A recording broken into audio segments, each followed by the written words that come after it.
Well, thanks for joining me here in my shop. It's a nice, beautiful, sunny morning here in the city of Orillia in Ontario. And beautiful weather. You know, it's supposed to be a little bit of snow on the ground this time of year.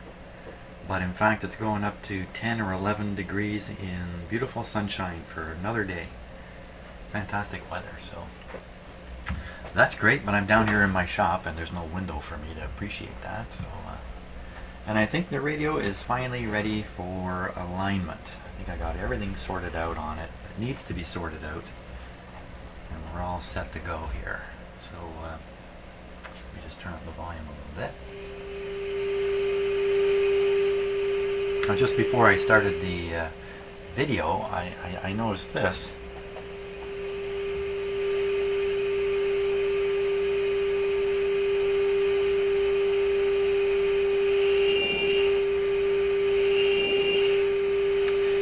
So I've never heard this radio do this kind of thing. And I think that oscillation is related to the fact that I've got this big white cable hanging out off the grid of the mixer tube, first mixer tube, and the shield is off, and I'm pumping a signal directly onto the grid. I could be pumping too high of a signal. Let's try that out. I'll reduce the signal level here.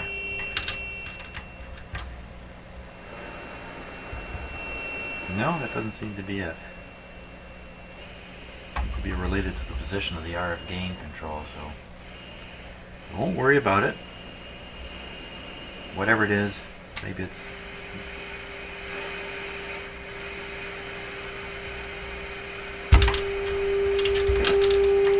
going to go away during the alignment.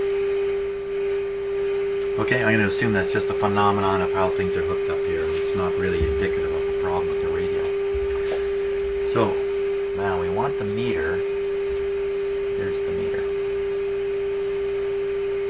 We want that meter sitting around 2. That's 20 volts. 20 volts there. Let me turn down the speaker volume there. Very close to the microphone. So we want to maintain the output around 20 volts. That's how we know the radio is not overloaded at the back end, I guess. What the deal is there. So 20 volts. Now, let's see how hesitant I am here. And what just clicked off? Something just went.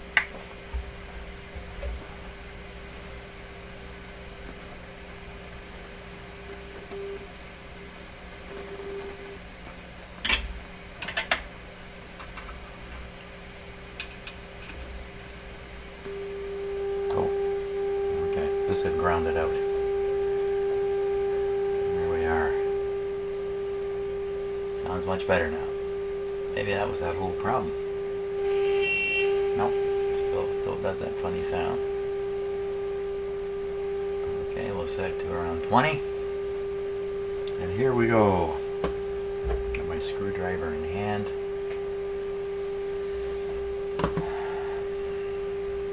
3 kilocycle on the selectivity switch.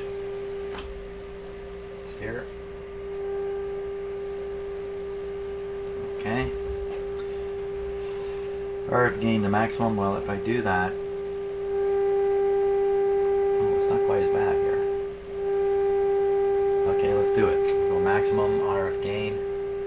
I don't hear that squeal now. Signal generator to 455. Can you see it there? You can't see it. It says 455 on there though. Just making sure everything is right. And we start with L42. Okay, so L42 is up here.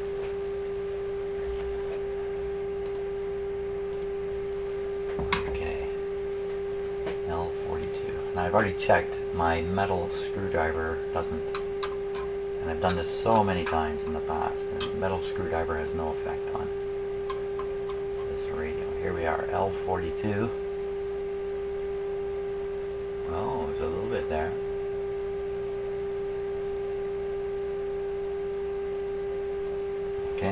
42. Next one is 41.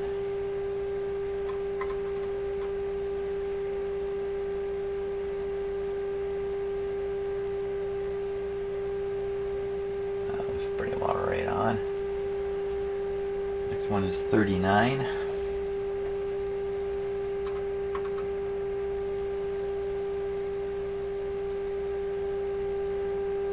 Oh my gosh, look at that. That's great. 38. Love seeing these go up.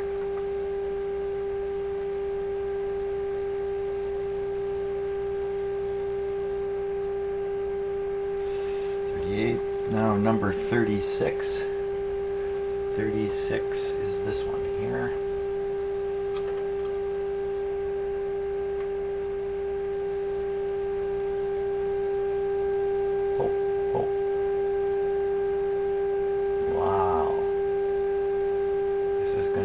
Hot radio when I'm done. And the last one is 32. 32 is down here.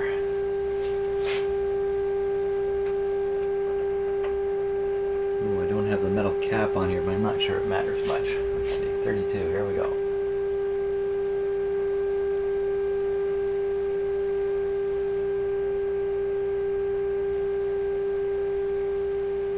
It's a little jumpy.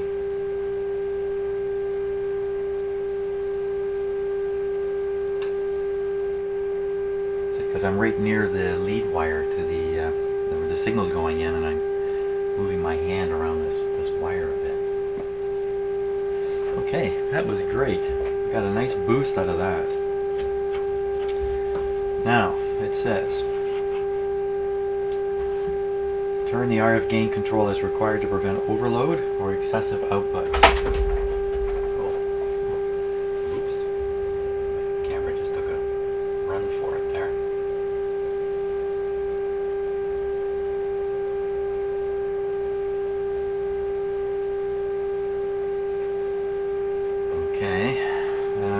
RF gain down.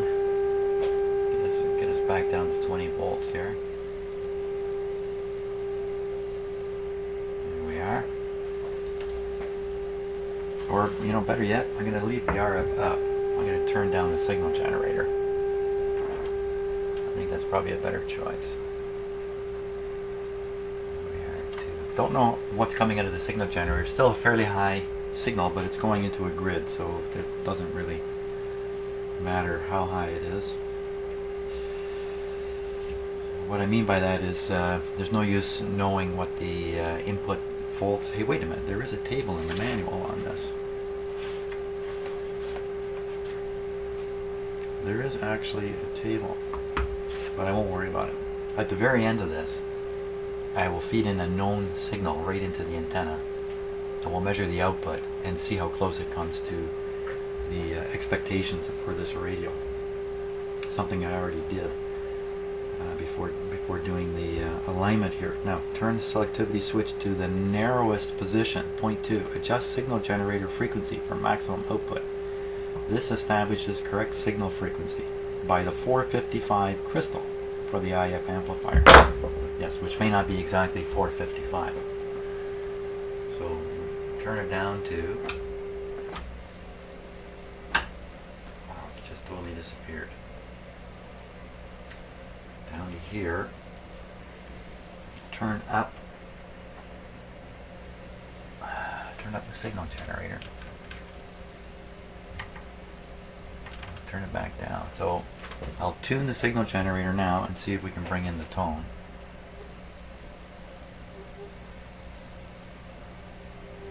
It's very, very small tuning. I say the tuning has become very precise when you get it onto 200 kilocycles here. So I'm going to turn up the audio.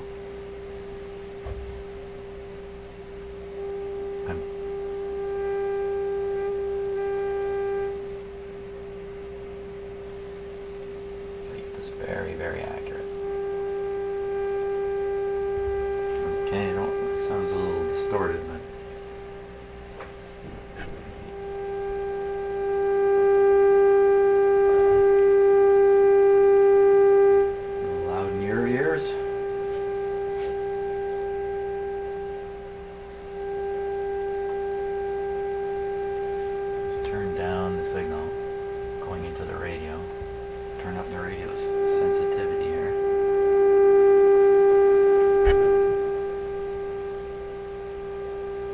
sounds a little distorted to me. Just a little buzzy. Let's carry on. So now, I now have the signal generator set to match the exact frequency of the crystal that's in this radio.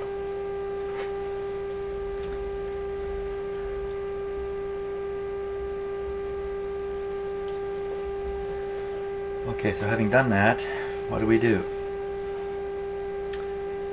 Okay, the frequency of the signal generator should not be disturbed for the remainder of the low frequency IF alignment, unless it should be to recheck this establishment of the crystal frequency to make sure the signal generator frequency is not drifted during alignment. Okay, well, let's just make absolutely sure. I'm going to tune the signal generator again. Watch that meter.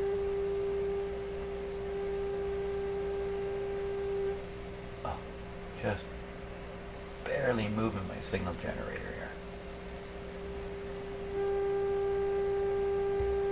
Okay, that's got to be it. Dial this down to 2. Now I promise not to touch my signal generator again.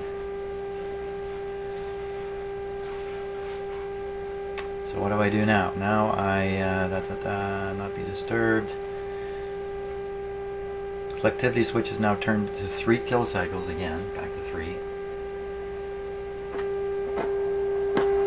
There we are, we're on 3. And we go through the same,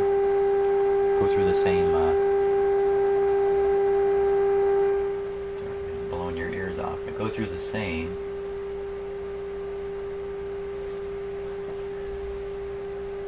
adjustments, L42.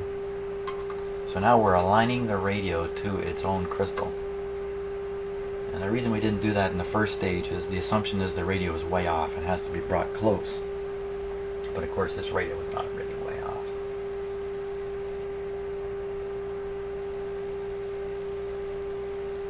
Okay, no change there, L41.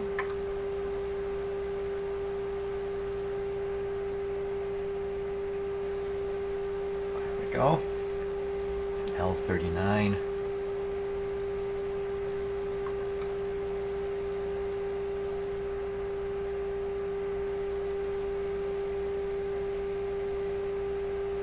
There. L38.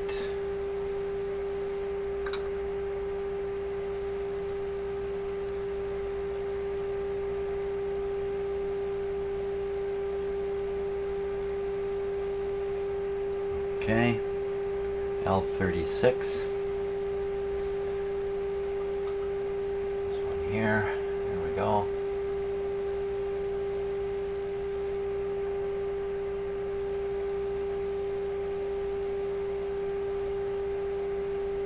Okay.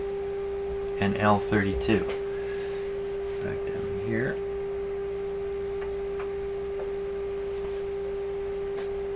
There we go.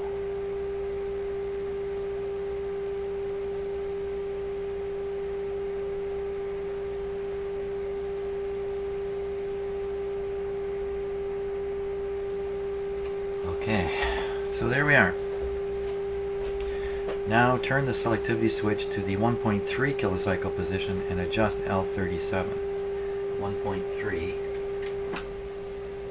there's the 1.3. Bring it back up to around 2. Adjust L37. Okay, so 37 is this guy up here.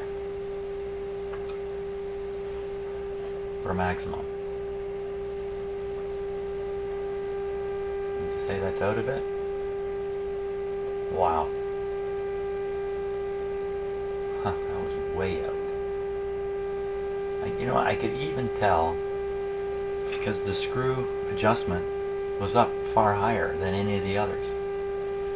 This one's also up far higher, L34. Maybe that one's going to be way out of whack when we finally get there. Before changing this setup, set up the BFO should be turned on. What? Before changing this setup, the BFO should be turned on by throwing... What do they mean by... Wait a minute.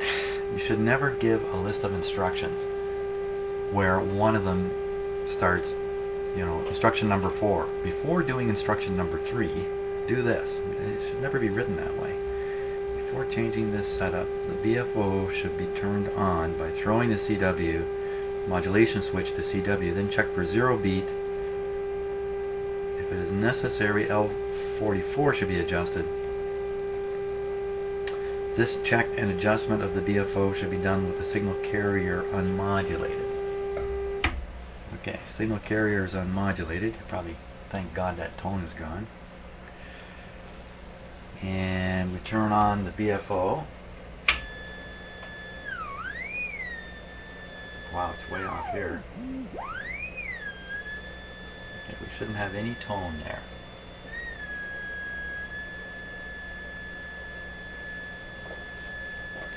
So I have to adjust L44. L44. That's this guy right here. Uh-oh, my metal screwdriver had an effect that time.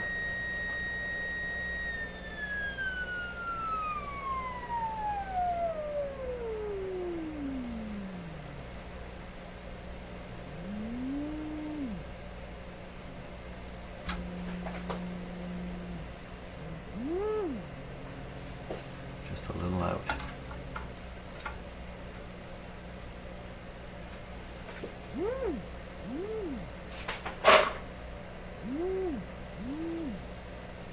So what I'm doing here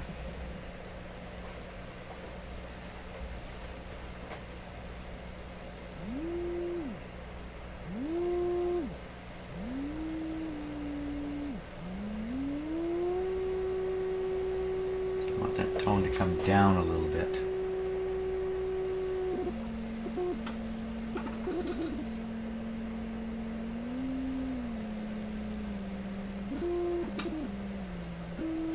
Let's try that.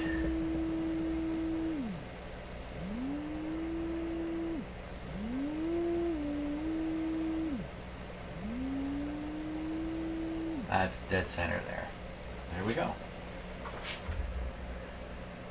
BFO is adjusted. Turn the BFO off.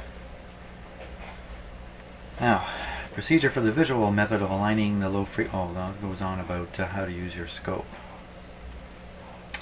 Okay, never mind that.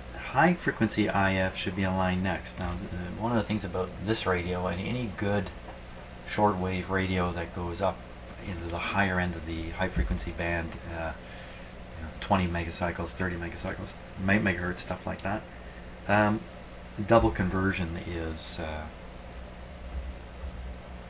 necessary component if you want an excellent radio. So instead of taking such high frequencies like 25 megahertz, converting it all the way down to 455 to go through the IF, instead this radio first converts it down to 10.7, I think. 10.7, I think. We'll know soon enough.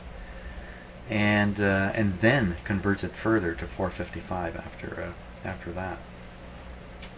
And this is how this radio manages to receive high frequency signals with no images, whereas a cheaper commercial around the house shortwave radio from the old days had a lot of trouble at the higher end with images, higher frequency and images. Anyway, that's a terrible explanation, but you can always listen to what I say, get curious, go on the internet and find out the truth. Don't listen to me, that's for sure. I'm like a semi-expert, which means half of what I say is true, the other half not so much. Okay. Now, high frequency should be aligned next. Set the band switch to 7.4, 14.8. Now that's to put it up in the double conversion area of the radio. So we're now on 7.4 to 14.8. The selectivity switch should be in the 3 kilocycle position. There we are. Adjust the signal generator with a frequency of 3.955. So that's the intermediate. It's not 10.7. I don't know why I thought that. 3.955. 3.955. Okay, let's adjust away here. 3.9.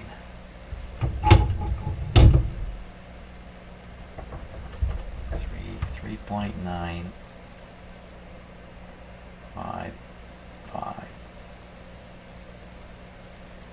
Okay, so there it is, 3.955, which you can't see, but you'll have to trust me. My signal generator is now running at, let's put the modulation back into it, 30%. Back on the radio here. Now, what are we adjusting? We're adjusting L31, 33, and 34.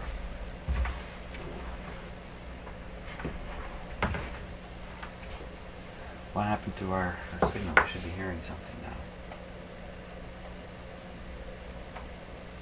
I hear nothing. Okay, so we're going to step up the output of my signal generator here.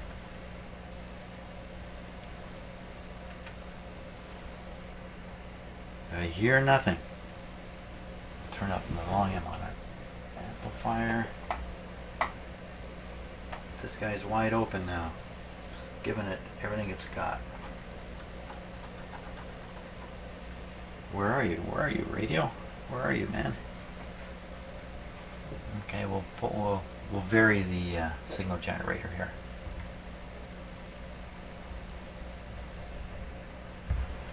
Nothing is a response. Yikes. Okay, we're going to pound the signal into this radio. Turn it up.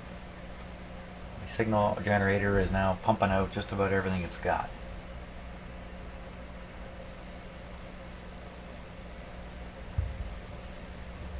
Uh-oh. This was not a good sign at all.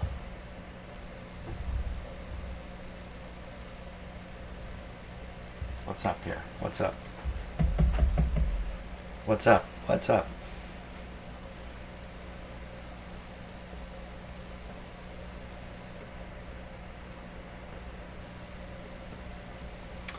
The high frequency IF should be aligned next. Set the band switch to 7.4. Did that. The selectivity switch should be in the 3 kilocycle. Adjust signal generator to 3.95. Adjust those for maximum output. I don't hear anything. I don't hear anything. Here we go again. What has happened here?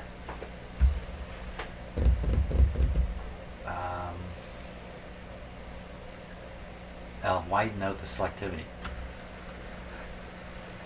At least we hear a little hiss now.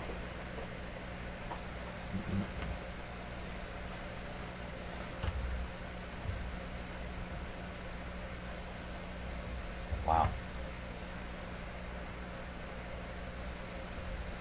Okay, that's a little unnerving. Band switch is settled here. Definitely settled in. Thanks. How you doing this?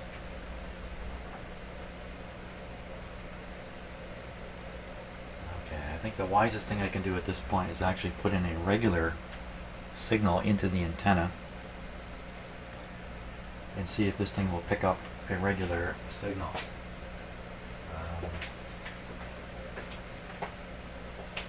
There's my cable. In the meantime, the cable I used, I have now incorporated into my ham radio station, which I am assembling, by the way, back in my office, including sticking an antenna. So I've used the cable I used. Okay, I gotta go find a good cable now to run from the signal generator right to the antenna of this radio. We'll see what's going on with this. See what's going on with this guy.